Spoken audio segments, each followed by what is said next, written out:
Lately, I see a lot of political sour grapes in play. Arguments made not from a position of principle, not from hours of deep thought and consideration, but from a place of bitterness about not being in power and scrambling for any way to otherwise regain it, even if it means blowing up the entire system as collateral damage. If you can't win the game, well, hey, just change the rules. There are several examples in the news. It's time to get rid of the Electoral College. If the system puts the guy I don't like in power, the system's gotta go. You gotta make sure their votes count and go to the candidate of their choosing. So I think there's a lot of wisdom in that. Is there? Or is there just a lot of convenience in that? Are you making the same case if this piece of wisdom is in the White House instead? Hypothetical, granted, but I'm guessing in that case, the status quo is just fine. No need for change at all. Don't like the conservative majority on the Supreme Court? Well, it's not your fault for losing the presidency and the Senate. No, it's that the court doesn't have enough justices on it to be representative or apolitical or whatever straw you can grasp to get the court to just the right number of justices that you need to make decisions that you like instead of decisions that you don't. The problem with this thinking, of course, is that it doesn't judge rules by their wisdom, by their philosophical integrity. Instead, it only judges rules by the results they produce. Rules that accomplish my policy preferences are good, rules that don't are bad, and there's very little or no thought at all put toward how the rules you're advocating may actually harm you, or society at large for that matter, when they operate against your whims and emotions of the day. And that thinking is on full display in the context of New Zealand's gun control news, where the latest attack on US government structure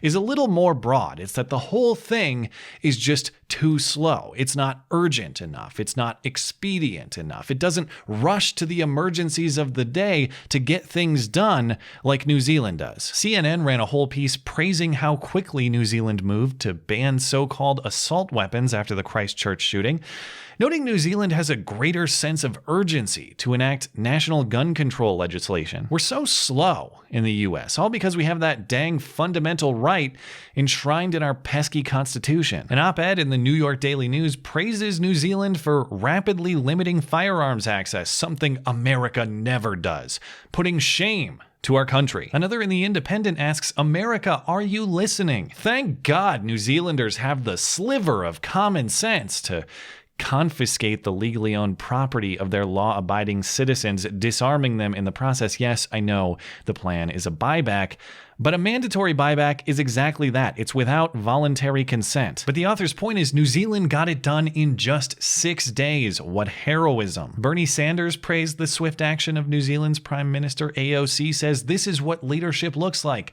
and they got it done within days. It's all that damn Senate's fault. We can't do the same in the United States. All right, I get that you guys like the policy, but this is exactly what I'm talking about. Policy preferences aside, why is urgency a good thing? Why is speed in creating new law a good thing? These takes read like the slow and cautious process of checks and balances in the American Constitution is a bug rather than a feature. They act like the mechanisms to slow down the impulses of politicians are a mistake rather than intended design, based on years of careful thought and intense debate. Setting aside the actual gun issue, I've discussed it at length in the past, and I'm sure I'll discuss it more in the future. I think that making good people helpless doesn't make bad people harmless, but that's not the point of this video. The point of this video is the process by which we make that sort of policy decision. Don't get me wrong, the fact that we agree less and less on Bill of Rights values in this country is concerning.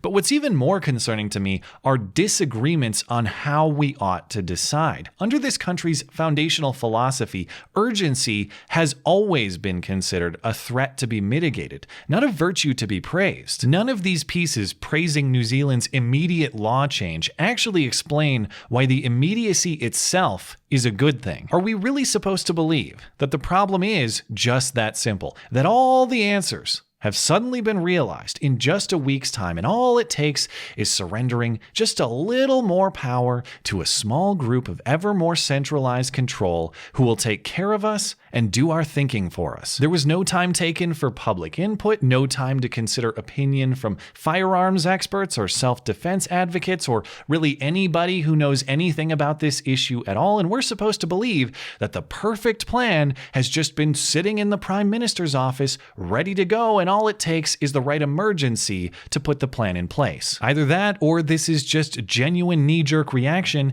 dictated by the emotion of the day. And if it is knee-jerk reaction, as it appears to be, in what other context do we consider knee-jerk reaction good? When you're making a life-changing decision, the wisdom is sleep on it, not blindly follow your first emotional impulse.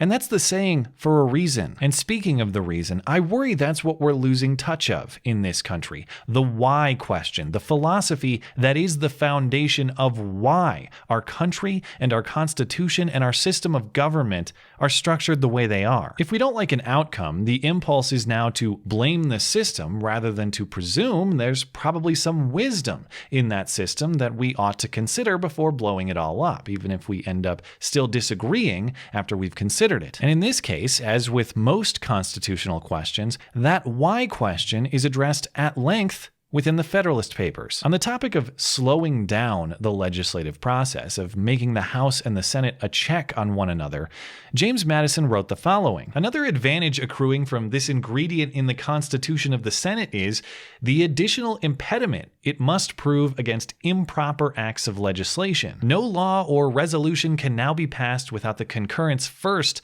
of a majority of the people and then of a majority of the states. The necessity of a Senate is indicated by the propensity of all single and numerous assemblies to yield to the impulse of sudden and violent passions, and to be seduced by factious leaders into intemperate and pernicious resolutions." Yeah, perhaps we might actually want to slow down the impulses of divisive demagogues, something I otherwise hear all of these critics warning about on a daily basis. What's missing from all of this praising of urgency is a more thorough explanation of why Madison was wrong in advocating a slow and cautious process. And if you don't or can't explain why he was wrong, perhaps he wasn't. Perhaps you're being guided not by principle, but simply by outcomes you like. And thankfully, there's an easy test for that. Just consider a few hypotheticals of outcomes you don't. Let's say instead of spending the $200 million to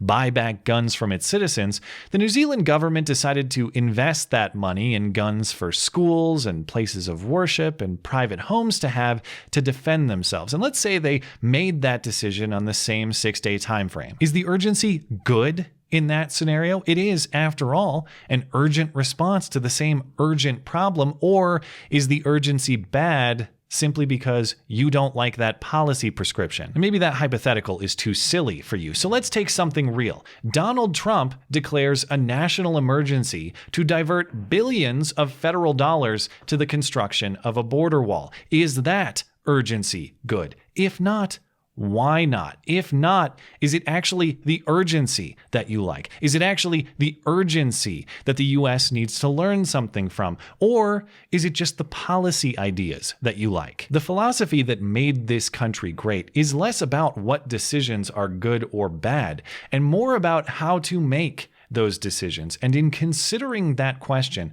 the framers created one of the finest pieces of intellectual engineering ever designed, a piece of wisdom that itself was not a product of urgency, but a product of a thorough convention process and decades of philosophical thought. And I can assure you, if we abandon or erode that blueprint, we'll end up with far more bad outcomes than good ones anyway. It's what I expect for New Zealand. I'll take no joy in being right if I am, just as I'll openly admit to being wrong if I am. But odds are another similar attack is in New Zealand's future, regardless of the hasty, ill-conceived crackdown of today. And when it does, I'm not interested in hearing how today's crackdown just wasn't quite fast enough, how we didn't revoke quite enough liberty last time around. But this time, trust us, this time, we'll get the law right. We just need to act swiftly and courageously. Just one more law. Just one more law. Come on, man. Just one more law. It's like addict behavior with these people. Come on, come on! Go away! Thanks as always for listening and for supporting this channel always. Appreciate that thoughtful discussion down below and especially over on Twitter. That is at ML Christiansen. You're always welcome to come hang out and chat in my live streams. Those are linked down in the description. Looking forward to it. Goodbye.